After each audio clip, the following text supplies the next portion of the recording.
ঈদ মানেই তো আনন্দ, আর সেই আনন্দের একটা খুব চেনা অংশ হলো সালামি। আমাদের হাতে একটা লেখা এসেছে, যেটা এই সালামি নিয়েই এর সাথে জড়িয়ে থাকার নস্টালজিয়া আর ওই পাওয়ার আনন্দ নিয়ে কথা বলে। ভাবনাটা বেশ মজার, কিন্তু বয়স বাড়ছে, অথচ ভেতরের শিশুটা যেন এই সালামির জন্য ঠিকই অপেক্ষা করে থাকে। হ্যাঁ, একদম। তো আজকের আলোচনায় আমরা ওই লেখাটা ধরেই একটু বোঝার চেষ্টা করব। এই যে এখনকার ফরমাল ঈদ বোনাসের যুগ, তারপরেও হাতে পাওয়া নতুন নোটের সালামি, সেটার আবেদন কেন একটুও কমেনি?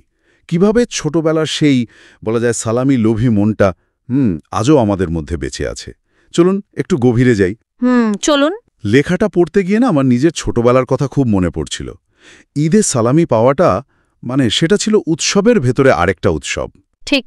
চাচার পকেট থেকে টাকা বেরোচ্ছে, ভাবা যায় সেই উত্তেজনা, কিংবা ওই যে মজার আবদারগুলো, মামা আর একটু দাও না, অথবা দুষ্টবুদ্ধি, আচ্ছা দুবার সালাম করলে কি ডাবল পাওয়া যাবে? হ্যাঁ, মনে আছে। এখনকার বোনাসের হিসেব নিকেশের বাইরে ওই পাওয়ার মধ্যে একটা অন্যরকম একদম নিখাত আনন্দ ছিল। লেখাটা তো এই স্বতঃস্ফূর্ততার কথাই আছে। আসলেই তাই।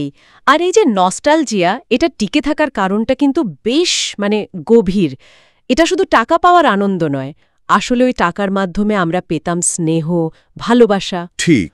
বড়দের কাছ থেকে এক ধরনের এই অনানুষ্ঠানিক স্বীকৃতি, উষ্ণতা। লেখাটা যেমন বলছে, সময়ের সাথে সাথে ভূমিকাটাও পাল্টে যায়।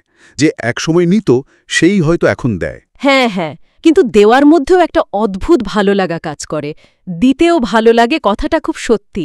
এটা ভালোবাসার আদান প্রদানকেই তো তুলে ধরে, তাই না? হ্যাঁ, একদম। এটা যেন একটা অদৃশ্য সুতো, যা প্রজন্মগুলোকে বেঁধে রাখে। ঠিক তাই। আর সেই সূত্র ধরেই ভাবছিলাম, আচ্ছা আমরা যখন বড় হয়ে যাই, তখনও যদি অপ্রত্যাশিতভাবে কেউ সালামি দেয়, ওই অনুভূতিটা কেমন? ওহ, সেটা তো অসাধারণ। লেখক যেমন বলছেন, কোট করছি, কেউ যদি খুশি মনে একটা নোট বাড়িয়ে বলে, এই নাও সালামি, বিশ্বাস করুন ইনস্ট্যান্ট মোডে ছোটবেলার আমি হয়ে যাই। এই একটা বাক্যেই যেন পুরো ব্যাপারটা চলে আসে। এটা শুধু টাকা না, না না, একেবারেই না। এটা যেন একটা টাইম মেশিন। এক মুহূর্তে সেই সহজ চিন্তাহীন ছেলেবেলায় ফেরা। অফিসের বোনাস কি এই অনুভূতি দিতে পারে? মনে হয় না। এখানেই তো সালামির সাংস্কৃতিক আর মানসিক গুরুত্বটা। এটা শুধু একটা আর্থিক লেনদেন নয়, বরং একটা জীবন্ত ঐতিহ্য, যা সম্পর্ক, স্নেহ, সামাজিক বন্ধন এগুলোকে উদযাপন করে। আচ্ছা। আর ওই নতুন নোটের ব্যাপারটা, ওটাও কিন্তু বেশ প্রতীকী, যেন নতুন শুরু, আশীর্বাদ। আচ্ছা। আর লেখাটার শেষের আবেদনটা আমার খুব জরুরি মনে হয়েছে। বোনাস থাকুক অফিসে, ঈদের সালামিটা রাখুন হাতে, বেশি বেশি দিন সবাইকে। হ্যাঁ, এটা খুব সুন্দর একটা কথা। এটা আসলেই সুন্দর প্রথাটাকে টিকিয়ে রাখার একটা আন্তরিক চেষ্টা। কারণ এর প্রাপ্তির স্বাদটা সত্যি অন্যরকম। যেমন বলা হয়েছে, পেতেও স্বাদ আলাদা। এই ছোট ছোট আবেগগুলোই উৎসবকে পূর্ণতা দেয়। তাহলে আলোচনার সারমর্ম যদি করি, এটাই দাঁড়াচ্ছে যে সালামি তার টাকার মূল্যের চেয়ে অনেক অনেক বড় কিছু।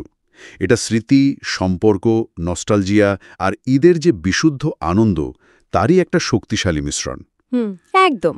সময় বদলায়, আমরা বড় হই, কিন্তু হাতে পাওয়া সালামির সেই উষ্ণতাটা মনে হয় একই রকম থেকেই যায়। আমাদের ভেতরের শিশুটাকে ঠিক জাগিয়ে তোলে। ঠিক।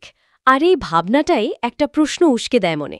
আচ্ছা, ঈদের সালামির মতো আমাদের জীবনে এমন আর কোনো ছোট ছোট প্রথা বা আপাতদৃষ্টিতে সাধারণ ঘটনা আছে, যেগুলো হয়তো নীরবে আমাদের শিকড়ের সাথে, প্রিয়জনদের সাথে জুড়ে রাখে, আর যার আবেদন আজও একটুও কমেনি? যা আমাদের এই যান্ত্রিক জীবনে এক ঝলক শৈশবের সারল্য এনে দেয়। এটা নিয়ে কিন্তু ভাবা যেতে পারে। হ্যাঁ, অবশ্যই ভাবা যায়। দারুণ একটা প্রশ্ন।